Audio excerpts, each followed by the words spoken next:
Assalamualaikum warahmatullahi wabarakatuh. Perkenalkan, kami dari kelompok 2 akan mempresentasikan materi yang berjudul uji hubungan dan uji beda. Berikut anggota kami, yaitu yang pertama Anissa Nurfarida, yang kedua Anissa Nuraini, yang ketiga Muhammad Galih, yang keempat Rahman Nurlita Febriani, yang kelima Tika Sulistia Apriani, yang keenam Yayang Harini Yuniar, dan yang terakhir Rizky Fadilah. Perkenalkan, saya Rahman Nurlita Febriani, NPM 1986-210024. Uji hubungan lewat teknik statistik korelasi dapat dilakukan terhadap berbagai macam data, baik data yang berskala interval, ordinal, maupun nominal. Korelasi yang dipergunakan untuk uji hubungan antar sesama data interval adalah korelasi R, produk momen dari person. Yang pertama, A. Korelasi produk momen. Konsep pemikiran uji hubungan adalah tinggi rendahnya skor suatu variabel akan diikuti secara sistematis oleh tinggi rendahnya skor variabel yang lain secara teoritis mempunyai kaitan karakteristik. Misalnya, jika seorang siswa mempunyai kemampuan penalaran yang tinggi, mestinya akan tinggi pula kemampuan mengarang argumentatifnya. Dalam hal ini, uji statistik tersebut sebenarnya dapat mencakup uji hubungan dan uji prediktif. Uji hubungan dan prediktif memang erat berkaitan. Uji hubungan dapat dipandang sebagai prasyarat dilakukannya uji prediktif. Rumus untuk menghitung koefisien korelasi produk momen. Rumus yang dipergunakan adalah rumus yang langsung dihitung dari skor mentah. B. Korelasi tata jenjang. Korelasi tata jenjang dipergunakan untuk mengkorelasikan antara dua kelompok data yang menunjukkan urutan jenjang atau merupakan data berskala ordinal. Yang pertama, korelasi tata jenjang Spearman atau Rho. Rumus yang dipergunakan korelasi tata jenjang Rho adalah sebagai berikut. Rho merupakan koefisien korelasi tata jenjang Spearman. D adalah perbedaan antara dua kelompok pasangan. N adalah jumlah kelompok. 1 dan 6 adalah bilangan konstan. 2. Korelasi tata jenjang Kendall atau tau. Korelasi tata jenjang tau sering dipergunakan secara bergantian dengan korelasi tata jenjang Rho. Data yang diolah dengan rumus korelasi tata jenjang Rho juga dapat diolah dengan rumus tata jenjang tau. Rumus tata jenjang tau adalah sebagai berikut. Jumlah P adalah jumlah peringkat yang lebih tinggi, Q adalah jumlah yang lebih rendah, N adalah jumlah seluruh anggota. Perkenalkan, nama saya Tika Sulistia Apriani, NPM 1986210020. C. Korelasi poin biserial.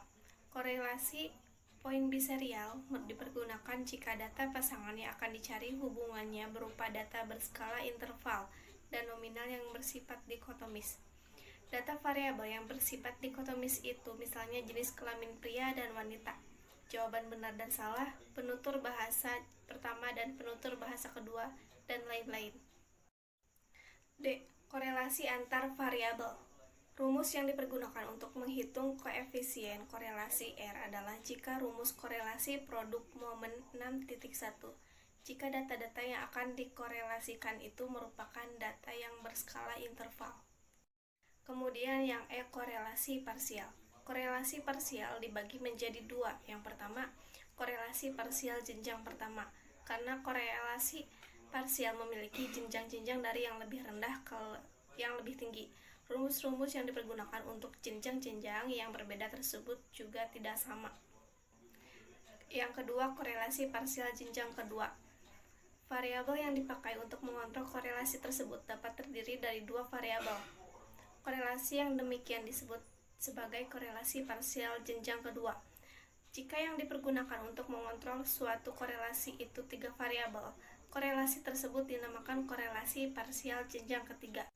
Demikian seterusnya tergantung berapa variabel yang dipergunakan untuk mengontrol. Perkenalkan, saya Anissa Nuraini, NPM 1986210010. Selanjutnya ada korelasi ganda.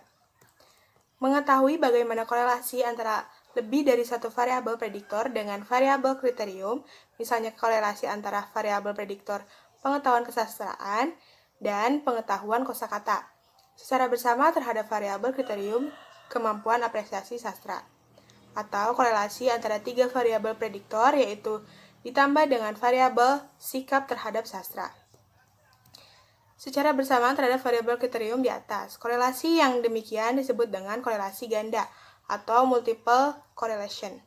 Selanjutnya, ada rumus-rumus dari korelasi ganda, seperti pada gambar berikut. Jadi, dalam korelasi parsial, kita ingin mengetahui koefisien korelasi yang murni yang tidak dipengaruhi oleh variabel-variabel yang lain, baik pada jenjang pertama, kedua, dan seterusnya. Pada korelasi ganda, kita justru ingin mengetahui korelasi beberapa variabel prediktor secara bersamaan terhadap variabel kriterium. Dengan demikian, korelasi ganda dapat dikatakan sebagai kebalikan kerja korelasi parsial. Namun demikian, perhitungan korelasi ganda juga memerlukan perhitungan korelasi jenjang nihil terlebih dahulu. Nah, rumusnya seperti yang pada gambar. Selanjutnya ada uji perbedaan koefisien korelasi. Berhadapan dengan hasil perhitungan sejumlah korelasi, ada kalanya muncul pertanyaan, apakah besarnya koefisien tiap korelasi itu berbeda secara signifikan? Misalnya, jika koefisien korelasi R12 sama dengan 0,539, sedangkan R13 sama dengan 0,806, apakah kedua koefisien itu mempunyai perbedaan yang signifikan? Untuk menjawab pertanyaan itu, perlu dilakukan uji perbedaan koefisien. Pengujian signifikan perbedaan koefisien korelasi yang berasal dari kelompok yang berbeda atau independent sample. Berikut penjelasannya. Dalam suatu penelitian, misalnya kita bermaksud menguji hubungan antara dua variabel yang sama terhadap beberapa kelompok subjek yang berbeda. Misal, kita bermaksud menguji hubungan antara kemampuan penalaran dengan kemampuan mengarang argumentatif. Kelompok subjek atau sampel yang digunakan sebagai tempat uji coba misalnya dua kelompok. Dengan demikian diperoleh dua koefisien. Kemungkinan besar tidak sama selain menguji signifikan koefisien korelasi yang diperoleh. Misalnya, kita juga ingin menguji signifikansi perbedaan antara dua koefisien korelasi tersebut. Untuk menguji signifikan perbedaan antara dua koefisien korelasi antara dua kelompok sampel tersebut yang berbeda dipergunakan rumus, yaitu rumusnya sebagai berikut. Baik, selanjutnya ada pengerjaan dengan komputer. Selain perhitungan yang dilakukan secara manual seperti sebelumnya, perhitungan koefisien korelasi juga dapat dilakukan dengan program komputer, yang dalam hal ini adalah menggunakan program SPS for Windows. Perhitungan koefisien korelasi yang dicontohkan berikut adalah korelasi antar variabel atau multiple correlation dan korelasi parsial atau partial correlation. Yang pertama ada korelasi antar variabel. Seperti ini contohnya, contoh gambarnya yang sebelum diedit dan setelah diedit. Kemudian yang kedua ada korelasi parsial. Sama seperti contohnya gambarnya seperti ini yang sebelum diedit dan yang setelah diedit. Perkenalkan, nama saya Muhammad Gali, NPM saya 1986210034. Baik, di sini saya akan menjelaskan yaitu tentang uji beda. Uji beda adalah kegiatan sebuah penelitian ada kalanya yang dimaksudkan untuk menguji keadaan atau sesuatu yang terdapat dalam suatu kelompok dengan kelompok yang lainnya. Misalnya, apakah terdapat beda yang signifikan antara keadaan atau sesuatu yang terdapat pada kelompok-kelompok tersebut? Jika hal itu yang menjadi tujuan penelitian, teknik statistik yang berupa uji beda adalah tepat untuk menguji apakah terdapat perbedaan yang signifikan di antara kelompok-kelompok yang diuji. Tentang pernyataan apakah ada perbedaan di antara kelompok-kelompok yang diuji tersebut biasanya telah diteorikan sebelumnya, sehingga pernyataan ada atau tiada perbedaan itu yang telah diwujudkan. Selanjutnya yaitu adalah t-test. T-test adalah rata-rata hitung yang ingin diuji perbedaannya, yaitu apakah berbeda secara signifikan atau tidak. Dapat berasal dari distribusi sampel yang berbeda. Dapat pula dari sampel yang berhubungan. Distribusi sampel yang berbeda dimaksudkan sebagai sampel-sampel yang berasal dari dua populasi yang berbeda, atau singkatnya kelompok subjek berbeda, atau sering juga disebut dengan sebagai sampel bebas atau independent sample. Sebaliknya, distribusi sampel berhubungan dimaksudkan sebagai sampel yang sama atau kelompok subjek yang sama, correlated sample atau viralent sample. Rumus yang dipergunakan untuk kedua distribusi tersebut berbeda. Perhitungan untuk menguji perbedaan rata-rata hitung dari kedua distribusi tersebut dibicarakan satu persatu. Baik, saya akan menjelaskan t-test untuk sampel bebas. Jika ingin mengobservasi hasil pengukuran dari kedua kelompok sampel yang berbeda, misalnya kemampuan berbahasa Inggris terhadap kelompok sampel mahasiswa putra dan mahasiswi putri, kemungkinannya bahwa rata-rata hitung dari kedua sampel tersebut tidak sama. Misalnya rata-rata hitung mahasiswa yang lebih tinggi, tetapi dengan berdasarkan bukti empirik itu saja, kita belum dapat mengatakan bahwa rata-rata hitung mahasiswa putri lebih tinggi secara signifikan dari rata-rata hitung mahasiswa putra.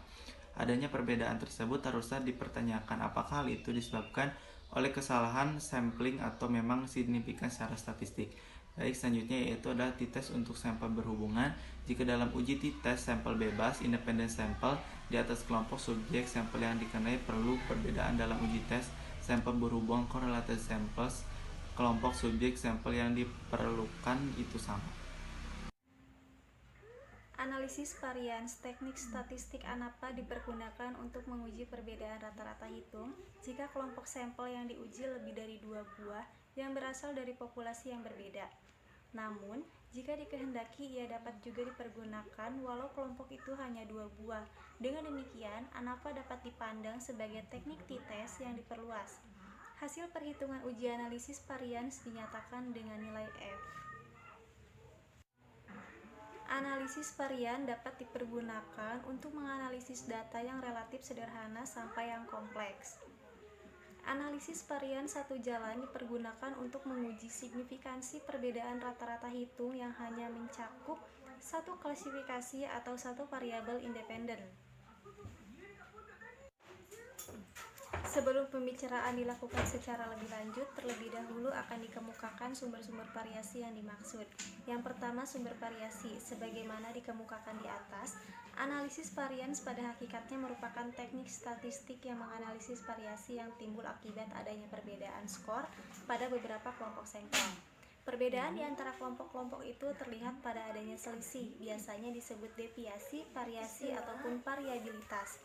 Rata-rata hitung pada tiap kelompok sampel, kemudian ada rasio F. Uji analisis varians dilakukan untuk mendapatkan nilai F dari data kelompok-kelompok yang akan diuji signifikansi perbedaan antara rata-rata hitungnya.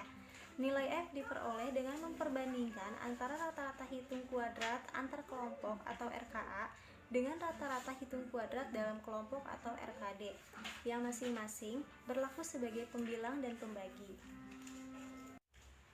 Kemudian langkah perhitungan nilai F. Nilai FO dapat diperoleh secara mudah dengan membagi RKA dengan RKD. Namun perhitungan-perhitungan untuk memperoleh RKA dan RKD itu yang lebih banyak dan tidak jarang membingungkan. Rumus-rumus yang dipergunakan untuk penghitungan-penghitungan yang dimaksud berikut dikemukakan satu persatu. Adapun langkah-langkah dan rumus-rumus penghitungan yang dimaksud satu persatu adalah sebagai berikut. Yang pertama, penghitungan jumlah kuadrat total atau JKT, kemudian penghitungan jumlah kuadrat antar kelompok JKK, penghitungan jumlah kuadrat dalam kelompok JKD, perhitungan rata-rata hitung kuadrat RK, perhitungan nilai F atau FO, konsultasi tabel nilai-nilai F, pembuatan tabel ringkasan ANAPA. Kemudian, uji perbedaan terpisah dengan t-test. Uji lanjutan ini biasanya dilakukan jika hasil penghitungan analisis varians dirasakan kurang memberikan informasi yang memuaskan. Misalnya, walau secara keseluruhan terdapat perbedaan yang signifikan, mungkin saja ada pasangan-pasangan tertentu yang berbeda secara signifikan dan ada pula yang sebaliknya. Saya Anissa Nurparida, NPM 19862108. Saya akan melanjutkan materi yang telah disampaikan. Selanjutnya adalah asumsi dasar analisis varians. Hasil perhitungan analisis varians yang dipergunakan untuk menguji hipotesis tentang signifikan perbedaan rata-rata hitungan dapat dimanfaatkan dan digeneralisasikan jika ia memenuhi beberapa asumsi dasar. Ada 3 asumsi dasar yang harus diperhatikan dalam pengerjaan statistik analisis varians, yaitu sebagai berikut. Pertama, subjek yang menjadi anggota kelompok-kelompok sampel harus ditentukan secara random. Dengan cara ini, semua subjek anggota sebuah populasi berpeluang sama untuk terpilih menjadi sampel.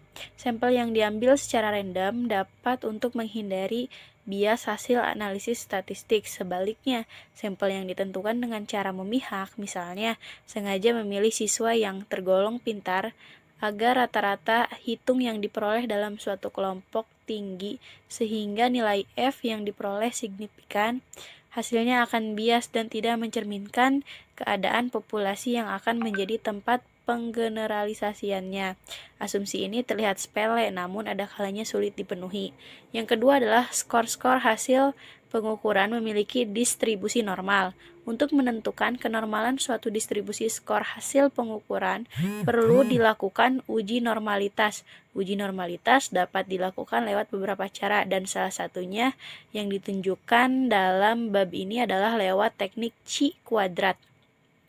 Yang ketiga adalah varians populasi atau S kuadrat. Tiap kelompok bersifat homogen atau tidak berbeda secara signifikan. Untuk menguji homogenitas varians-varians tersebut, perlu dilakukan uji statistik pada distribusi skor kelompok-kelompok yang bersangkutan. Rumus F yang dipergunakan untuk dimaksud itu adalah sebagai berikut. F sama dengan S kuadrat B per S kuadrat K. S kuadrat B adalah varians yang lebih besar, S kuadrat K adalah varians yang lebih kecil. Jadi yang menjadi pembilang adalah selalu varians yang lebih besar, sedang menjadi pembagi adalah selalu varians yang lebih kecil. Selanjutnya adalah F, analisis varians untuk 2 kelompok.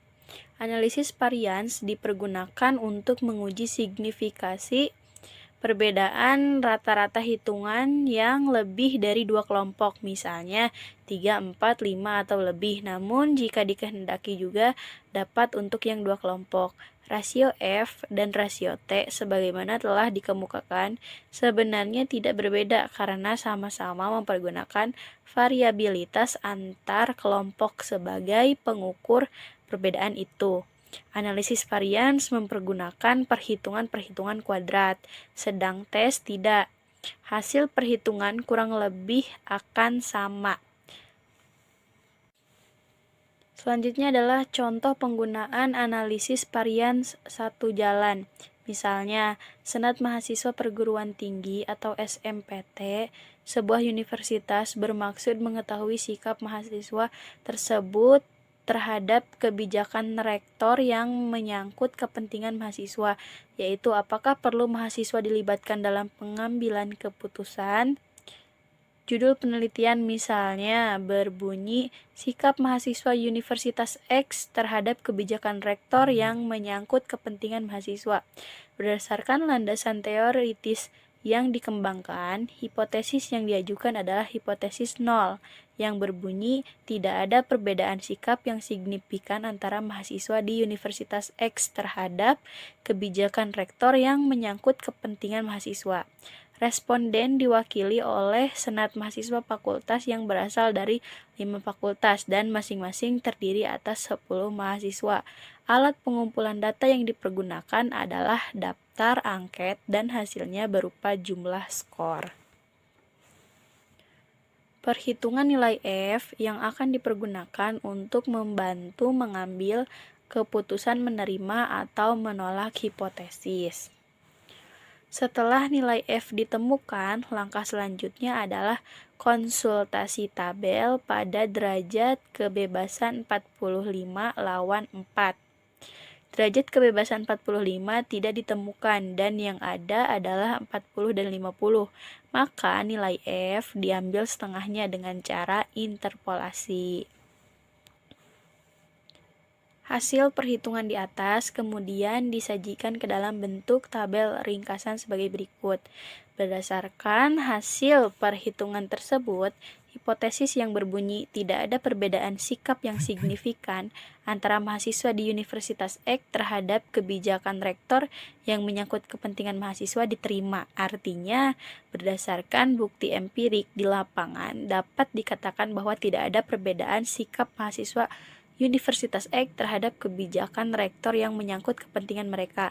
Dengan kata lain, sepanjang kebijakan rektor itu menyangkut kepentingan mahasiswa, mereka bersikap kurang lebih sama, yaitu mereka ingin dilibatkan dalam pengambilan keputusan. Yang kedua adalah analisis varians dua jalan. Jika dalam ANAVA satu jalan hanya dimaksudkan menguji signifikansi perbedaan rata-rata hitung satu klarifikasi saja, dalam ANAVA dua jalan klarifikasi atau klarifikasi ganda yang diuji itu lebih dari satu macam. Ia dapat terdiri dari 1, 2, 3 atau lebih klasifikasi tergantung dari desain penelitian yang direncanakan. Pengujian banyak kelompok yang melibatkan klasifikasi ganda akan menjanjikan perolehan informasi yang lebih banyak dan lebih teliti. Selanjutnya adalah prinsip varians dua jalan. Dalam analisis varians satu jalan, perhitungan-perhitungan seperti jumlah skor, jumlah kuadrat skor, rata-rata hitung hanya dilakukan lewat satu jalan karena hanya ada satu efek dari satu faktor yang dihitung. Dalam analisis varians dua jalan, baik perhitungan berdasarkan kolom maupun baris, keduanya sama-sama dilakukan karena ada lebih dari satu efek yang dihitung. Keduanya dilakukan karena ada lebih dari satu efek yang dihitung. Keduanya juga merupakan variabel independen atau faktor-faktor yang masing-masing mempunyai efek. Dengan demikian akan didapatkan perhitungan-perhitungan untuk baris. Bahkan masih ada sumber variasi baru sebagai akibat adanya interaksi dari faktor A dan faktor B yang disebut sebagai efek interaksi faktor A versus B. Pada prinsipnya, analisis varians dua jalan tidak berbeda dengan yang satu jalan. Hanya saja, pada analisis varians dua jalan terdapat lebih dari satu variabilitas antar kelompok atau faktor, dan tiap kelompok atau variabel independen dan faktor itu dapat saling berinteraksi. Namun, variabilitas dalam kelompok hanya tetap satu, yaitu yang menunjukkan kesalahan varians.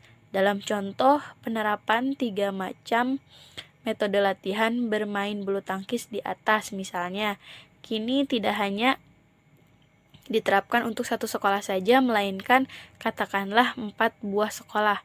Perhitungan ke bawah atau kolom untuk jenis metode latihan adalah faktor A, sedang ke kanan atau baris untuk sekolah adalah faktor B, dan ada interaksi antara metode latihan dengan sekolah adalah faktor interaksi A versus B. Perbandingan analisis varian satu jalan dengan dua jalan dalam contoh kasus tersebut dapat diperjelas lewat gambar diagram 7.1. Dengan demikian, terdapat 3 macam efek yang perlu diperhitungkan dalam analisis varians dua jalan tersebut, yaitu 1. Efek metode latihan, yaitu faktor A. Yang kedua adalah efek sekolah, yaitu faktor B, dan yang ketiga adalah efek interaksi antara sekolah dengan metode latihan, yaitu faktor A versus B. Hal itu juga berarti bahwa nilai F yang dicari juga mencakup 3 macam efek tersebut. Rumus untuk mencari nilai F tidak berbeda dengan rumus sebelumnya. Selanjutnya adalah langkah perhitungan nilai F. Untuk menghitung nilai-nilai F juga perlu ditempuh langkah-langkah sebagaimana dicontohkan di depan. Namun untuk sementara perhitungan F ditangguhkan dahulu. Misalnya, ketiga metode latihan bermain bulu tangkis di atas diterapkan pada 3 sekolah yang masing-masing kepada sejumlah siswa. Prestasi yang dicapai oleh tiap sekolah untuk tiap jenis metode latihan diwujudkan dalam sebuah skor-skor yang diperoleh rata-rata hitung. Hipotesis yang diajukan ada 2 buah, yaitu mencakup faktor A, efek metode latihan, dan faktor B, efek sekolah. Misalnya berupa hipotesis 0, 1. Tidak ada perbedaan yang signifikan terhadap prestasi bermain bulu tangkis siswa sebagai akibat penerapan metode latihan. Dan 2. Tidak ada perbedaan yang signifikan antara prestasi yang dicapai oleh tiap sekolah bulu tangkis. Untuk menguji keberterimaan kedua hipotesis yang di atas, kemudian dilakukan langkah-langkah perhitungan nilai F. Langkah perhitungan yang dilakukan hampir sama dengan langkah perhitungan ANAFA satu jalan. Langkah-langkah yang dimaksud adalah sebagai berikut. Karena ada dua klasifikasi, yaitu metode latihan atau kolom dan sekolah atau baris, perhitungan jumlah kuadrat antar kelompok juga mencakup dua kelompok itu. Jadi ada perhitungan jumlah kuadrat antar kelompok metode dan jumlah kuadrat antar kelompok sekolah. Rumus perhitungan kedua tersebut sama dengan rumus sebelumnya.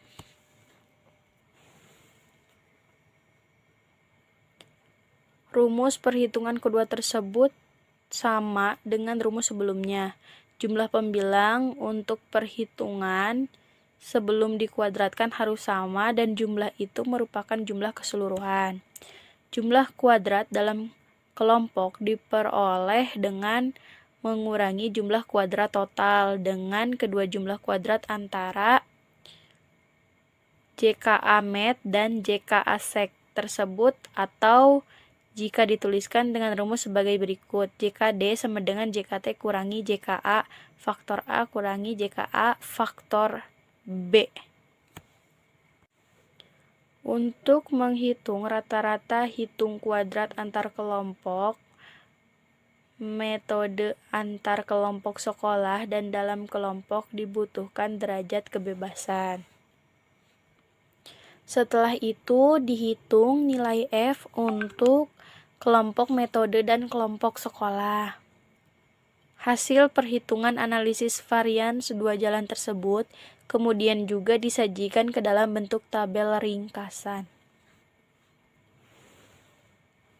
Setelah kedua nilai F tersebut ditemukan, langkah berikutnya adalah konsultasi tabel. Dengan demikian, hipotesis pertama yang menyatakan tidak ada perbedaan yang signifikan terhadap prestasi bermain bulu tangkis siswa sebagai akibat penerapan metode latihan ditolak. Sebaliknya, hipotesis yang kedua yang menyatakan tidak ada perbedaan yang signifikan antar prestasi yang dicapai oleh tiap sekolah bulu tangkis diterima. Perkenalkan, nama saya Rizky Fadilah, NPM 1986210037. Contoh penggunaan analisis varian dua jalur. Misalnya, kita bermaksud mengukur perbedaan skor ujian berbahasa Inggris antara mahasiswa yang bertipe kejiwaan ekstrovert dan introvert, dan sekaligus dibedakan ke dalam jenis kelamin pria dan wanita. Berdasarkan pengembangan teori dan 3 hipotesi yang diajukan yang menyangkut faktor tipe kejiwaan, jenis kelamin, dan interaksi antara faktor kejiwaan dan jenis kelamin. Hipotesi yang pertama adalah hipotesi kerja yang berbunyi ada perbedaan kemampuan berbahasa Inggris yang signifikan antara mahasiswa yang bertipe ekstrovert dan introvert.